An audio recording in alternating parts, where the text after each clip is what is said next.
الرحيم أولئك جزاؤهم مغفرة من ربهم وجنات تجري من تحتها الأنهار خالدين فيها ونعم أجر العاملين قد خلت من قبلكم سنن فسيروا في الأرض فانظروا كيف كان عاقبة المكذبين هذا بيان للناس وهدى وموعظة للمتقين ولا تهنوا ولا تحزنوا وأنتم الأعلون إن كنتم مؤمنين إن يمسسكم قرح فقد مس القوم قرح مثله وتلك الأيام نداولها بين الناس وليعلم الله الذين آمنوا ويتخذ منكم شهداء واللہ لا يحب الظالمین صدق اللہ العظیم۔ 136 نمبر آیت سے لے کر 140 نمبر آیت تک انشاءاللہ ہم سماعت کریں گے۔ اولئک جزاؤہم مغفرۃ من ربہم، کل ہم نے متقین لوگوں کی جو علامتیں ہیں وہ سماعت کی تھیں۔ کن کی؟ متقین۔ آگے فرمایا اولئک جزاؤہم، یہی وہ نیک بخت ہیں جن کا بدلہ مغفرۃ من ربہم، بخشش ہے اپنے رب کی طرف سے۔ یہ جتنی خوبیاں جتنے کمالات بیان ہوئے، آخر میں فرمایا یہی وہ خوش بخت لوگ ہیں جن کا بدلہ بخشش ہے ان کے رب کی طرف سے۔ وجنات، اور جنت ہے، تجری من تحتها الانہار خالدین فیہا، رواں ہیں جن کے نیچے ندیاں ہمیشہ رہیں گے فیہا، ان میں۔ ونعم اجر العاملین، اور کیا ہی اچھا بدلہ ہے کام کرنے والوں کا۔ آپ خود اندازہ لگائیے کہ جس شخص میں یہ خصال حمیدہ ہوں، کیا وہ اپنے شہر، اپنی قوم اور اپنے ملک کے لیے باعث ہزار فخر و برکت نہیں ہوتا، بلکہ یوں کہیے وہ سارے نوع انسانی کے لیے رحمت الہی ثابت ہوتا ہے۔ وہ اس کا جائز مستحق ہے کہ اسے اولئک جزاؤہم مغفرۃ من ربہم کا مجدہ سنایا جائے۔ یہ اخلاق کا وہ کامل معیار جس پر مسلمان کو پورا اترنا چاہیے۔ آخر وہ رحمت للعالمین کا غلام اور امتی ہے، وہ کیوں نہ اپنے آقا کی رحمت کا آئینہ ہو۔ وائے محرومی متاع کارواں جاتا رہا، کارواں کے دل سے احساس زیاں جاتا رہا۔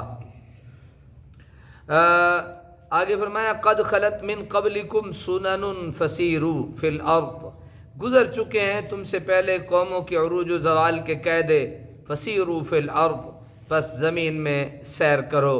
فانظروا، اور دیکھو، کیف کان عاقبۃ المکذبین، کیسا انجام ہوا دعوت حق کو جھٹلانے والوں کا۔ سنن جمع ہے سنت کی، سنت کی، اور سنت وہ راستہ ہے جو شاہراہ عام ہو، ہر بندہ اس راستے سے گزر سکتا ہو، ہر بندہ۔ سنت نبی پاک صلی اللہ علیہ وسلم کی سنت وہ راستہ ہے جس پہ ہر بندہ چل سکتا ہے، کسی کو منع ممانعت نہیں۔ کیوں کہ اللہ کے نبی تمام کے لیے رسول بن کے آئے۔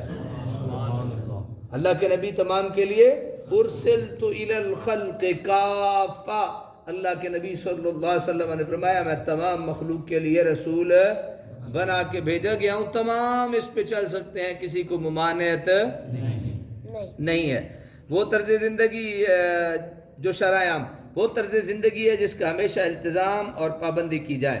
غزوہ احد کی تکلیفات، بدر کی فتح مبین، سود خوری کے نقصان عظیم، اور مرد مومن کی صفات کا ذکر فرمانے کے بعد بتایا جا رہا ہے کہ زمین کے اس کھلے ہوئے صفحے پر تم میں سے پہلے بھی اقوام جو ہیں وہ گزری ہیں، اور گزری ہوئی اقوام کے حالات جلی قلم سے مرقوم ہیں۔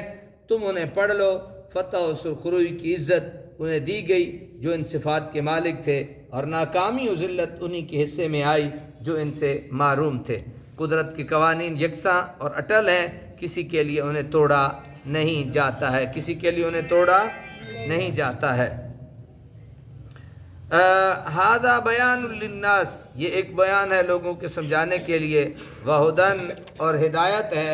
وموعظۃ للمتقین، اور نصیحت ہے پرہیزگاروں کے لیے،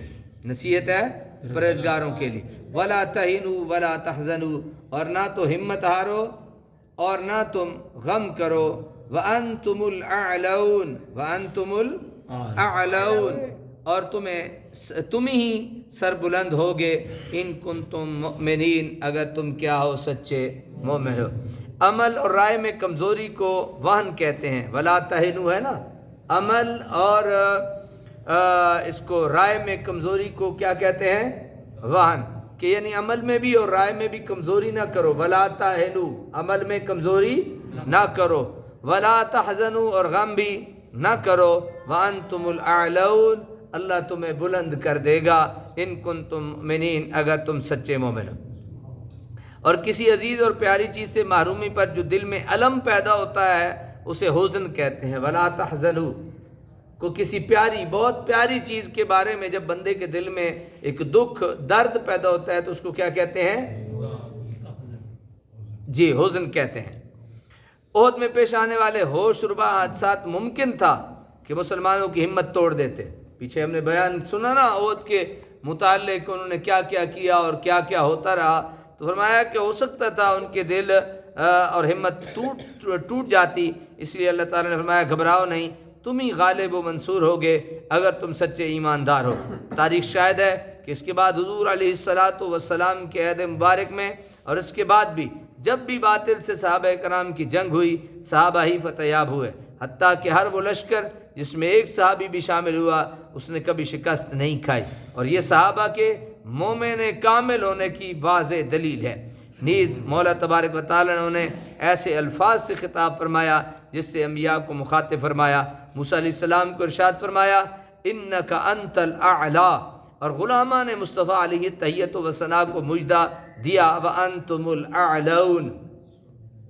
موسیٰ علیہ السلام کو بھی اعلیٰ کے لفظ سے خطاب کیا اور نبی اکرم صلی اللہ تعالی علیہ وسلم کو کی امت کو بھی وانتم الاعلون کے لفظ کے ساتھ خطاب کیا گیا اور مجدہ جہاں سے فضا سنا. سبحان اللہ، کیا شان ہے غلامان مصطفیٰ صلی اللہ علیہ وسلم. نیز سے یہ بھی معلوم ہو گیا کہ ایمان کی قوت دنیا کی ساری مادی قوتوں سے زیادہ توانا ہے. جس قوم کے افراد کے دلوں میں ایمان اور یقین کی شمع روشن ہوتی ہے، دنیا کی کوئی طاقت ان کو شکست نہیں دے سکتی. مادی وسائل بھی اس وقت کارگر ثابت ہوتے ہیں جب ان کو استعمال کرنے والا اپنے مقصد حیات پر محکم یقین رکھتا ہو. حضرت بلال رضی اللہ تعالیٰ عنہ نے دیکھتے انگاروں پر لیٹ کر، خباب نے پھانسی کے تختے پر مسکرا کر، سمیہ نے نیزہ سے اپنے جسم گھائل کرا کر، اور یاسر نے 2 اونٹوں سے اپنا بدن چروا کر جو عظیم فتح حاصل کی، وہ فقط ان کے نور ایمان اور ان کی قوت یقین کا فیضان تھا. جب تک امت مسلمہ ایمان و ایقان سے بہرور رہی، ہر میدان میں کامیابی بڑھ کر اس کے قدم چومتی رہی. ہر مارکہ نے اس ارشاد باری پر مہر تصدیق ثبت کی وانتم الاعلون ان کنتم مؤمنین. بدر، خندق، حنین کے غزوات، یمامہ، قادسیہ اور نہاوند کے مارکے، محمد بن قاسم، طارق، غزنوی اور غوری کی فتوحات اور اولیاء کرام کی تبلیغی سرگرمیاں اور محیر العقول کامیابیاں عالم واقعہ میں وانتم الاعلون ان کنتم مؤمنین کی کتنی حسین اور دلکش تفسیریں ہیں. ان یمسسکم قرح، عود میں اگر لگی ہے تمہیں چوٹ تو فقد مس القوم قرح مثلو، بدر میں لگ چکی ہے تمہاری دشمن قوم کو بھی ایسی چوٹ. وتلک الایام نداولها بین الناس، یہ ہار جیت کے دن ہم پھراتے رہتے ہیں ان لوگوں میں. ولیعلم اللہ الذین آمنوا ویتخذ منکم شہداء، اور یہ اس لیے کہ دیکھ لے اللہ تعالیٰ ان کو جو ایمان لائے. ویتخذ منکم شہداء، اور بندے تم میں سے کچھ شہید ہوئے. واللہ لا یحب الظالمین، اور اللہ تعالیٰ دوست نہیں رکھتا ظالموں کو. اللہ تعالیٰ کو ہر چیز کا، ہر شخص کے ظاہر و باطن کا تفصیلی اور یقینی علم ازل سے ہے. تو پھر یہاں ولیعلم اللہ، تاکہ اللہ جان لے، سے کیا مراد ہے؟ علماء کرام نے بڑی شرح و بسط سے اس مسئلے پر بحث کی ہے. بعض نے فرمایا یہاں مضاف معذوف ہے، مقصد ہے ولیعلم اولیاء اللہ، یعنی تاکہ اللہ کے دوست مومن اور کافر کو جان لیں. بعض نے کہا یعلم بمعنی یمیز و یعلم ہے کہ اللہ تعالیٰ دوسروں کو جتا دے. لیکن جمہور کا قول ہے کہ اللہ تعالیٰ کا علم 2 طرح کا ہے. ایک تو یہ کہ مستقبل میں یوں واقع ہوگا، یہ علم تو ازل سے ہے، اس علم پر کوئی جزا یا سزا، مدح یا ذم مرتب نہیں ہوتی. لیکن جب کوئی معلوم چیز علم باری کے مطابق خارج میں موجود ہو جاتی ہے تو اس وقت یہ علم حاصل ہوتا ہے. اب یہ چیز عدم سے وجود میں آ گئی ہے اور اسی علم پر جزا و سزا مرتب ہوتی ہے. یہاں آیت میں علم کا یہی معنی مراد ہے جسے علم ظہور کے عنوان سے تعبیر کیا گیا ہے۔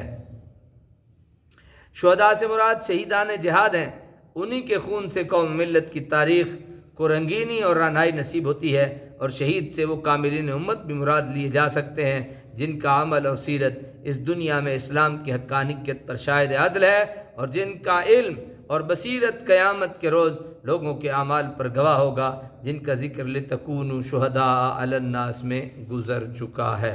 اللہ تعالیٰ عمل کی توفیق نصیب فرمائے۔